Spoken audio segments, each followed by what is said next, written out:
Hey guys, it's Dr. Justin Marcagiani. Welcome to the Beyond Wellness Radio podcast. Feel free and head over to justinhealth.com. We have all of our podcast transcriptions there, as well as video series on different health topics ranging from thyroid to hormones, ketogenic diets, and gluten. While you're there, you can also schedule a consult with myself, Dr. J, and or our colleagues and staff to help dive into any pressing health issues you really want to get to the root cause on. Again, if you enjoy the podcast, feel free and share the information with friends or family, and enjoy the show. Mitochondrial function. Your mitochondria are little the powerhouses in your cell, and they help generate ATP, which is the cellular currency of energy, so to speak. And we're going to talk about natural ways to improve mitochondrial function. Evan, how are we doing today, man? I'm doing really well. I think first, let's dive into some of the big assaults that we have as a modern society on our mitochondria. And that could be anything from viruses, bacteria, parasites, gut infections, pesticides, herbicides, heavy metals, plastics, phthalates, the BPA, the BPS, flame retardants, non-stick chemicals, car exhaust, air pollution.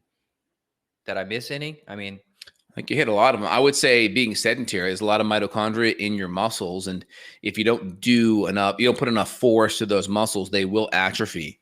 And so just not doing enough, not creating enough stimulus on your body, that could definitely weaken and decrease your mitochondria in your muscles. So I would say sedentary and inactive resistance through your muscles. Okay. That's a good point. So you're saying that, like, just in general, you have to have some level of physical stimulation, physical activity to keep the mitochondria working. I guess it's kind of like an old car that you've sat there and all in of a your sudden muscles, at least. Yeah. Because if you decrease, your muscle levels via just atrophy due to lack of use, your muscles will shrink. Absolutely. And thus your mitochondria will shrink for sure. What about creatine? Do you know anything about the role of creatine in mitochondria? Because I know when I'm taking creatine, I feel stronger. Obviously, there's creatine's used a lot in like bodybuilding world, but there's got to be a mitochondrial mechanism there, because I'll tell you, I feel like I can lift, at least a good 10, 20 pounds heavier on particular exercises with creatine in my system. Yeah, creatine definitely has an effect on growth hormone, improving growth hormone. Thus, that will help with muscle. Creatine is like instant energy for the muscle. So it's there.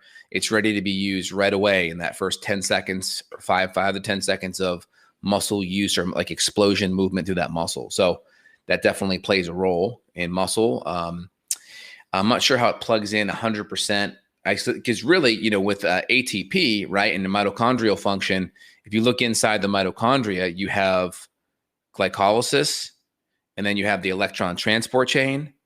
Or I'm sorry, you have the Krebs cycle, citric acid cycle, and then that plugs into the electron transport chain. So glycolysis, that's going to be utilizing the carbohydrate in the muscle, right? Glycogen in the muscle, fast, immediate source. I think creatine plugs into that top part. And then you have the Krebs cycle, citric acid cycle, where B vitamins, magnesium, all these different things kind of plug into that. And with the citric acid or Krebs cycle, they mean the same thing. Essentially, they're grabbing hydrogens, right? So it's a reducing agent. So it's just grabbing. Reduction is a gain in electrons. And so you have NAD goes around and it grabs NADH. So you get 3 NADH and I think 1 FADH2. So you have FADH and it grabs another hydrogen and that becomes FADH2. And so it's grabbing all these hydrogens, and then it's essentially bringing those hydrogens downstream into the electron transport chain and beta fatty acid oxidation there. And so I think you generate, was it 36 to 39 ATP through the Krebs cycle and the electron transport chain. Unless you're in like a chronic fatigue state, this cell danger response, and I think you're spitting out something low, like 2, maybe 3 ATP. I've read about this cell danger response. They just call it CDR in the literature, but it talks about how the cell danger response, which could be initiated by trauma or a car wreck or even mold exposure or tick-borne illnesses or viruses. There's a lot of, Epstein-Barr, you'll see the link between like mono and chronic fatigue. It's said that these people are in this state of just a low power output, where even if you have the nutrients, you're just not generating the ATP. It was I don't know if it was Kalish or somebody that you and I had looked into, where there was a talk on this about how the ATP was literally in the single digits, the low single digit output in some of these states. So the message here is that for people that have chronic fatigue, you got to realize there is a mitochondrial component to this. Why don't we talk about testing a little bit? The main thing that you and I are going to look at is going to be the organic acids. I know there are some other tests out there. I'll admit I've had clients send them to me, such as the Mito swab. I've not run the Mito swab personally. I don't know enough about it to speak on it much, but I'll just say that it does exist. I believe it is a mouth swab, and it's probably looking at just a couple generic markers in the saliva. But we like to use the organic acids test because, as you mentioned, there's the Krebs cycle metabolites on there. We can look into the succinate, or what some people call succinic acid. You've got the malic acid. You've got fumarate. There's other markers on there. And we see when people have toxin exposure, like I said in the beginning, the heavy metals, the mold, the pesticides, we'll see those mitochondrial markers go up. And the higher the numbers go, generally, the more tired someone is, because that indicates more damage to that Krebs cycle. So the oat is huge. And then obviously we'll look at stool too. Now the stool test, you don't measure, like the stool test we're running, you're not measuring mitochondrial function, but I look at it in a roundabout way, meaning if you have all these gut infections producing toxins, that could be damaging mitochondria as well. So we know that when we clear the gut out, we see the mitochondrial function improve. 100%. Yep. 110%. I want to just put something on screen so people can see it here. I think this is really helpful. Have you seen or heard about that Mito swab before? Have you seen anybody send you those? I have. I've ran a couple of them. It's kind of a binary test. It gives you a result. The issue I have, it's not a lot of actionable information. It's like, okay, there's some issues there, but then now what's the remedy that you're going to plug in from a diet, lifestyle, supplement, toxin reduction, execution, right? What's the next step on it? So that's the problem with some of those tests. I always look and I always ask, well, what's the corrective action based on the test showing you is a concern? Yeah. Does that make sense? That's the problem with a lot of them. Like I've seen a lot of these stool testing companies, same thing. There's like so much data. Well, this percent of this bacteria, this percent of that. It's like, what do I do with that? Is that an infection? Is that not an infection? So you and I've seen the same problem in other categories of health tests too. 100%. I want to show a couple things on screen here just so it's crystal clear where the mitochondria is and how all these different energy pathways plug in. I think it's important. I'm going to pull it up here on screen in just a second so people can see it. Yeah, people listening on audio, they're going to be lost. So just look up Dr. Justin's YouTube page and you'll be able to view some of this stuff. Some stuff like mitochondria gets a bit geeky. The main thing here is toxins are a big factor in damaging this cycle, and you got to get toxins out, reduce exposure where you can. And we can run actually chemical tests on your urine too. So we could talk about that in a minute. Absolutely. And so if you look here, right, you have the mitochondria right here. This is the middle part's the mitochondria, the outer part's the cytosol. So from what I understand, like creatine is going to plug more into the cytosol and glycolysis, okay? But then you're going to see you get about 2 ATP, which is adenine triphosphate, and this gets broken down to ADP and you get energy, right? And so you have glycolysis, which generates a little bit of ATP, 2, and creatine's going to plug more on the outside. Then that goes into your mitochondria. Now you have the Krebs cycle and the electron transport chain. The electron transport chain is part of also the beta fatty acid oxidation. That's how you burn fat for fuel. Okay, and so Krebs cycle, that churns around twice. And essentially what you're doing is you're gathering NAD and FADH2, or NAD and FADH are grabbing hydrogen. So NAD is going to grab a hydrogen, making it NADH.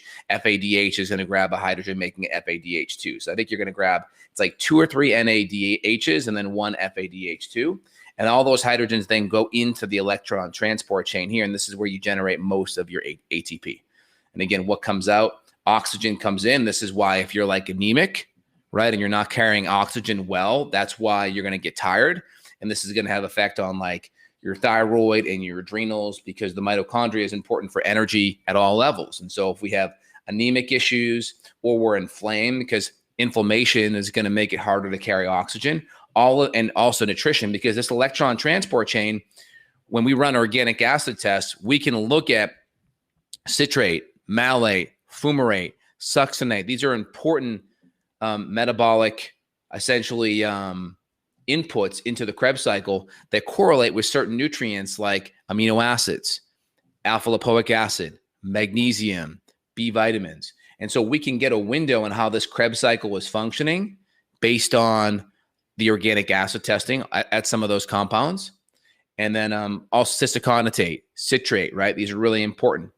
And then in the electron transport chain, we can get a window into things like carnitine and CoQ10 because they also play a major role in the electron transport chain. So we get a good window with how the mitochondrial is functioning by looking at the B vitamins and looking at a lot of these nutrients. And so essentially things that can impair this, like you mentioned, pesticides, heavy metals, mold toxins, antibiotics. So all these things that have a negative input, but that's kind of how things look. So we have glycolysis is the first part that then goes into the mitochondria, and then we have Krebs cycle and electron transport chain. So these are the big three. If you can kind of zoom out and see how it looks and how it makes sense, that should hopefully make more sense to you on that front. Any question on that, Evan?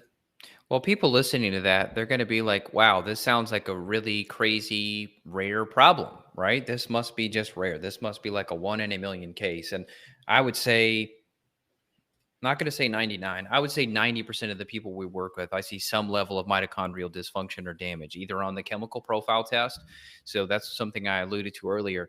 We can run chemicals. So we can look at gasoline, we can look at xylene, we can look at phthalates, all sorts of organophosphates, 2,4-D being a major herbicide. I still see people at Lowe's and Home Depot in the garden aisle buying grass seed that's called weed and feed.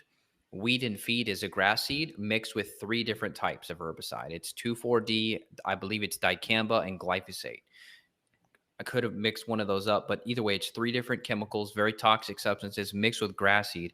And that's like people just buy it and they don't think anything of the term weed and feed. That means you're going to be killing all the good stuff in your soil and poisoning yourself at the same time. It's just not smart. So this mitochondrial thing, my point was, this is not rare. Like when you show that image and people see that, like, oh no, that's not happening to me. It's like it happens every day, all day. I had mitochondrial damage. My latest O test shows my mitochondria are much, much better, but I had significant mitochondrial damage from my mold exposure. Interesting. Very interesting. I wanted to highlight one thing here. So you can see creatine does primarily exist here in the cytosol, right? So if we zoom out, right, cytosol's outside of the mitochondria, right? Right. Glucose, pyruvate here. So just so you guys can highlight here, creatine does go from the cytosol and it can go into the mitochondria. So we did talk about creatine. It does primarily happen more in the cytosol outside the mitochondria, and it can go in via this MICRT kind of transport compound. So yeah, so creatine is a compound that we talked about that goes outside, but can also go inside the mitochondria too. Yeah, Dr. Just Neil an FYI on Nathan, that. that's awesome. Dr. Neil Nathan did a huge thing, 155-page slideshow that people can look up, just called the cell danger response. It's very complex stuff. There's going to be maybe a few geeky people that want to dive into that, but for your average person, there's not much takeaways built into that. But if you want to look into more of like the biochemistry side of it, then you could look at it. But I think the big summary is it's all the chemicals, and this is a relatively new problem. I mean, we face now over 80,000 chemicals are in the environment, depending on what number you read. And there's only a small amount of those that are even tested. You'll see stuff in Europe like, oh, Europe has banned these chemicals in makeup and personal care products. But the US, we're very, very far behind. And if you look at the Environmental Working Group, they have a water testing report you can look at and you can plug in your zip code. I mean, just the amount of trihalomethanes, pesticide, herbicide residue, pharmaceutical drugs that are in the municipal tap supply in your city are massive. And you're getting hit with this all the time. If you go to a restaurant and you eat rice, what do you think they make that rice with? They make it with tap water. So you're getting exposed to it that way too, which is why if I go out to eat, I don't really do rice that often anyway. But if I do it, it's going to be at home with good, clean, filtered water. I like it. Anything else you want to say on that? So obviously get the toxin exposure is super important. Hydration, obviously really important too. Anything else you want to say on that? Yeah, you hit the CoQ10. You mentioned some of the markers we're going to look at on the oat test. So we will use those. We have a formula. I believe you've got one too. Mine's called Mito Boost. It's essentially like a multi for the mitochondria with all the CoQ10, ribose, carnitine, B vitamins. So when we see mitochondrial dysfunction, we can supplement that. And we tell people this is a band-aid for your mitochondria. This is not, some of it is root cause, right? If you just are simply low and depleted in CoQ10, one could argue supplementing CoQ10 is root cause.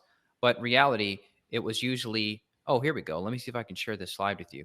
Mainly it was the toxins that led to this. So let me share my screen real quick. And there is going to be, because we do make CoQ10 on our own via the mevalonic acid pathway. And of course, as you get older, just like stomach acid, you're going to make less of it. And so there could just be a depletion based on age as well. Does that show up at all on your side, the video? Does that screen share show? Try again.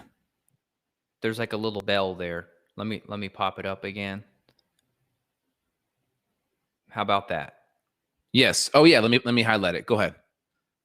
Yeah. There we go. So this is kind of what I was alluding to, and many other people may have different ways to look at this, but this is from Neil Nathan's. He had a great paper on the cell danger response, and it just shows at the top here basically everything I already mentioned, like flame retardants, heavy metals, pesticides, infections. So that would include viral issues as well, mast cells, NK killer cells, cytokines, the microbiome. All these issues here are what really breaks the straw. You know, the one of these is the final straw that breaks the camel's back. And then you end up in this, what's called the cell danger response phase. And then that's where you get the issues with the mitochondria down regulating. So there's more in that. But like I said, it's 155 pages. It's like, you got to be, you know, have your bulletproof coffee before you. No, that makes a lot of sense. So you're kind of really focusing on the toxicity and how that negatively impacts it. I want to just kind of tie in the dietary component. Why is food so important to enhancing the mitochondria? Let me break that down for a second here. This is important. Okay, so this is really important. So we talked about like Krebs cycle, right? And so like this is our zoom out, right? What's happening here? We have glycolysis, Krebs cycle, electron transport chain. Outside of the mitochondria with the cytosol, inside. Now check this out. This is a good one. This is from the textbook of functional medicine. So we have fats, carbs, and proteins. These are our primary nutrients where everything comes from, right? Fats could be coconut oil, grass-fed butter. It could be fats from grass-fed meat, right? Our carbs could be vegetables, fruit, starch, and our proteins could be protein powder, or it could be animal protein, right? All of these essentially shuttle downstream. Fats get carried into the mitochondria via carnitine. So if you go into any biochemistry textbook, it's called the carnitine shuttle, right? Every medical doctor, doctorate level person would study this at a graduate level. I studied as well. Now, in the textbook of, I think not Guyton's physiology, but there was another textbook of biochemistry that's common at the graduate level. Do you know what the rate limiting amino acids to make carnitine are? It's methionine and lysine. And so really important, guess what some of the rate limiting amino acids are in a vegetarian diet? Oh, yeah. Methionine and lysine are actually very deficient in vegetarian diets. And so this whole process of a carnitine shuttle here, that helps bring carnitine, converts it into acetyl-CoA. So then it can get inside the mitochondria and run through the citric acid cycle. Again, that's the same thing as Krebs cycle. They have multiple names in medicine for the same thing. It's just meant to confuse people. So citric acid cycle or the Krebs cycle, this is how we get fat inside the mitochondria, is via carnitine. So very important, right? So if we zoom out here, we have energy out here, fat, we get it inside via the carnitine shuttle. Super important there. And then you see carbs, right? Glucose, other sugars. We go pyruvate to lactate. And we need, guess what? B vitamins. So if we're putting in lots and lots of refined processed sugar and we're insulin resistant, we can actually deplete B vitamins, and we can actually deplete a lot of magnesium and other nutrients downstream. So this is really important. Too much carbs, too much sugar, especially if you're insulin resistant and you're putting on weight due to too much carbs, that's going to be a problem, and you're going to deplete nutrients. Now, then we have proteins, amino acids. These all get converted downstream. We also need B vitamin to support that. Now, the difference is if you're eating high quality protein, guess what? You're getting good quality B vitamins in that protein. If you're doing a lot of refined processed sugar, guess what? You're not getting vitamins and nutrients with it. So carbohydrates, it's possible to eat a lot of empty carbs that are actually going to deplete your nutrient levels. Protein, not as much if it's grass-fed and organic, right? Now, really, you're taking all these nutrients, fats, carbs, and proteins, you're converting them into acetyl-CoA. Okay? You're converting it to acetyl-CoA. And again, we spit off beta-hydroxybutyrate. What's that? That's a ketone. Now, this is important. If we keep our carbs in check, we can use ketones for fuel. So this is a really important fuel source for people that are going to be lower carb, because we're going to be more keto adapted. We're going to be able to use that. And then you can see here that acetyl-CoA runs around the Krebs cycle twice. We go 2 turns. Guess what we need? Cysteine, amino acid, iron, really important. So if you're a female, you have heavy bleeding, you're estrogen dominant, you have heavy bleeding, that's going to affect energy. Magnesium, manganese, B vitamins, lipoic acid, magnesium, B vitamins, tyrosine, phenylalanine, aspartate, glycine, histidine, arginine, proline, glycine, valine, methionine, right? These are all amino acids over here. So we need amino acids to run these systems. We need B vitamins, we need magnesium. And then of course, once we pump these things around, here's our NADH, and then our FADH should be there somewhere as well. Let's see here, NADH, they may just be oversimplifying it, not showing it, but we have NADH here, and we should have an FADH2 coming in. This all goes right into, guess what? This is the electron transport chain and beta fatty acid oxidation right there, right? This is now hydroxymethylglutarate. This is CoQ10. This is where CoQ10 comes in, and this is where it runs through the electron transport chain and burning fat for fuel. And we generate our 36 to 38 ATP from all these 3 sources, 1, 2, and 3. And so that's what's happening in your mitochondria. And so just to kind of highlight, macronutrients, fats, protein, carbs, very important. 2, don't junk it up with all the toxins that you mentioned. And then, of course, making sure we can break down protein, make sure we're getting enough iron, making sure we're not anemic, right? All of those things kind of flow into allowing all these pathways to work optimally. That's amazing. I love the breakdown of that. The visual is super helpful. So just to clarify a little bit, so for women out there, you're saying that if having heavy menstruation, they have low iron. It's not just the low iron that we assume is creating like a low oxygenation. You're showing here the low iron is literally creating a mitochondrial deficit. Correct. Absolutely. Because you're not getting the oxygen in, right? If we go back to here, right? Mitochondria, what do we need to get into the mitochondria? Oxygen. What's one of the big carrying capacities for oxygen in the body? Hemoglobin, and then iron affects hemoglobin and red blood cells, right? Hemoglobin is part of the red blood cell carrying capacity, and we need the iron to really keep the hemoglobin levels up so it can carry enough oxygen. Wow. So there's why you're tired. Could be, yep. And then, of course, all of the other nutrients play a role, not enough of the amino acids. The only issue with this graph, any biochemists that are looking on, I think the only thing it's missing is really the FADH2. So all these things, they're just reducing compounds. Really, the whole goal of this Krebs cycle to run is just grabbing hydrogens. And then once we grab these hydrogens, these things get cleaved off, and then it generates ATP. What's happening there? And all these things like hydroxymethylglutarate, these are all driven through CoQ10, right? We need CoQ10 to make that happen.